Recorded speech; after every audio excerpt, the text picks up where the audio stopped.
बहुत दिनों पुरानी बात है। एक बहुत सुंदर गांव था। इस गांव में रमेश नाम का एक गरीब, उसकी माँ, उसके भाई सुरेश के साथ रहता था। वो मेहनत मजदूरी करके अपने परिवार का पेट पालता था।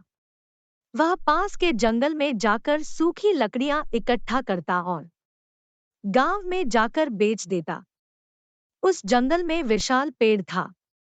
लकड़ियां जमा करने के बाद रामू उस पेड़ के नीचे आराम से बैठ जाता था। कुछ देर आराम करके लकड़ियां बेचकर रमेश को जैसे ही पैसे मिलते थे वो लेकर घर चला जाता था।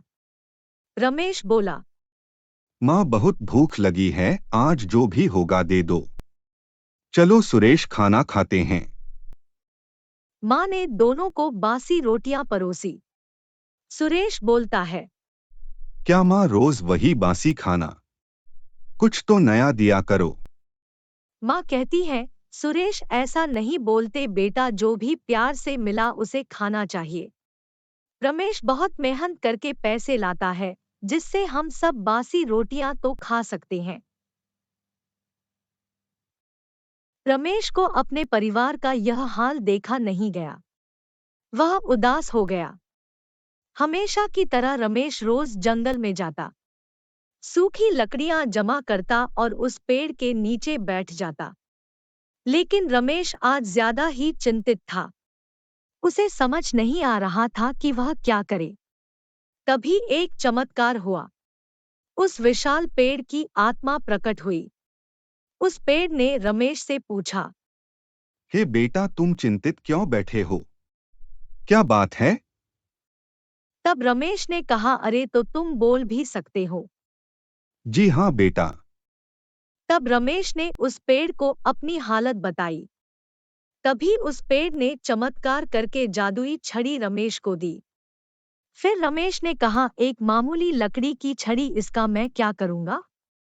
पेड़ ने कहा, ये मामूली छड़ी नहीं है, जादुई छड़ी है। इस छड़ी की मदद से जो खाना चाहो मिल जाएगा। रमेश ने कहा। शुक्रिया मेरे दोस्त। अब इसका मतलब मैं और मेरा परिवार कभी भूखा नहीं सोएंगे। पेड़ ने कहा, लेकिन रमेश, एक बात हमेशा याद रखना, इस छड़ी का इस्तेमाल दिन में सिर्फ एक बार हो सकता है। रमेश बोला, जरूर मेरे दोस्त। ऐसा बोलकर रमेश वहां से चला गया। जादुई छड़ी लेकर रमेश खुशी खुशी अपने घर पहुंचा और अपने माँ को कहा, माँ, देखो देखो मैं क्या लाया। क्या बेटा, एक मामूली सी छड़ी? माँ ने पूछा, इस छड़ी से तुम क्या करोगे? सुरेश ने कहा, अरे ये कोई मामूली छड़ी नहीं, ये जादुई छड़ी है। इस छड़ी से हम चाहे जैसा चाहे जो भी खाना मंगवा सकते हैं। रमेश के भाई ने कहा, सच में भैया? अरे वाह, तो मंगवाते हैं। मुझे भी बहुत भूख लगी है। रमेश ने सुरेश से पूछा, तो बोलो क्या चाहिए तुम्हें? सुरेश ने कहा, मुझे मुझे ताज़ी रोटी, चावल, खीर, पनीर, जलेबी और आइसक्रीम चाहिए।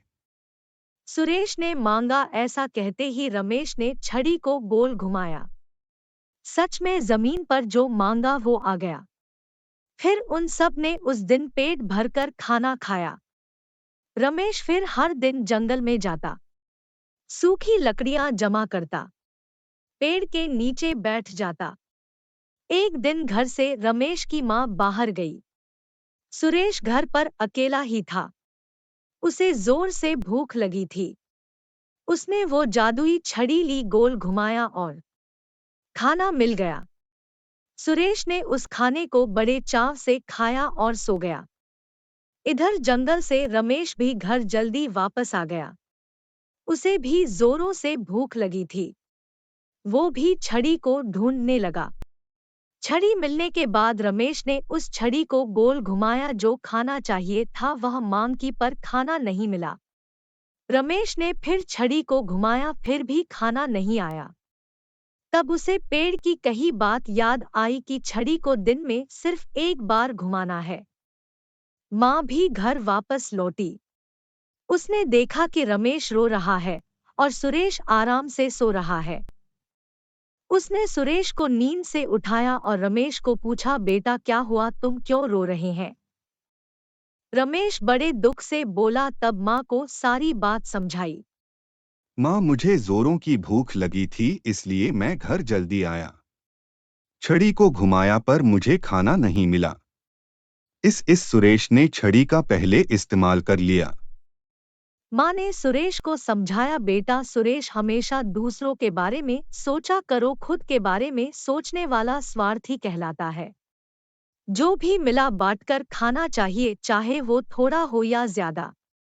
सुरेश को अपनी गलती का एहसास हुआ। उसने रमेश से माफी मांगी पर तब तक देर हो चुकी थी, क्योंकि रमेश और उसकी माँ को सुरेश के स्वार्थ की वजह से भूखा रहना पड़ा।